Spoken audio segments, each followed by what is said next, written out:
இந்தியாவோட national bird என்ன? மயில். பீகாக். பீகாக். பீகாக் தான். பீகாக். கரெக்டா? பேர்ட். ஃபிளாகா? பேட். ஆமா.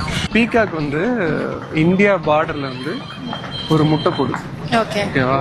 அந்த முட்டை பாகிஸ்தானுக்கு சொந்தமா இல்ல இந்தியாவுக்கு சொந்தமா? இந்தியாவோட பார்டர்ல போடுதா? இந்தியா பாகிஸ்தான் பார்டர்னா நடுவுல தான், இந்தியா பாகிஸ்தான் பார்டர்னா நடுவுல போட்டுருது அந்த பீகாக் முட்டைய. இந்தியாக்கு தான். இந்தியாவுக்கு தான். எப்படி? ஏன்னா நேஷனல் பேர்ட் இந்தியா தான். அதனால நம்மளுக்கு சொந்தமா? ஆமா.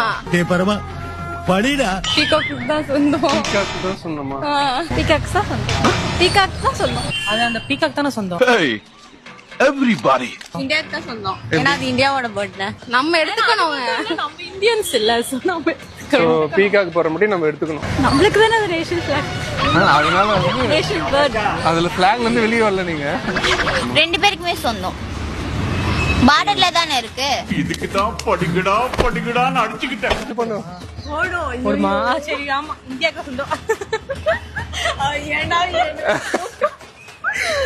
இந்தியாக்கு தாங்க. இந்தியாவுக்கு தான் சொந்தம். கன்ஃபார்மா? இந்தியா தான். பாகிஸ்தானுக்கு சொந்தம் கிடையாது. பீகாக் போட்ட முட்டை இந்தியாவுக்கு தான் சொந்தம். ஷூரா? ஷூர். பக்கா? பக்கா. என்ன படிச்சீங்க? நீங்க ஆன்சர் சொல்லுங்க. நான் சொல்றேன். என்ன படிச்சீங்க? MBA. நீங்க? MBA maths. BSc maths. BSc maths. நான் BA English. BA English. English. மைலி ரஹே மைலி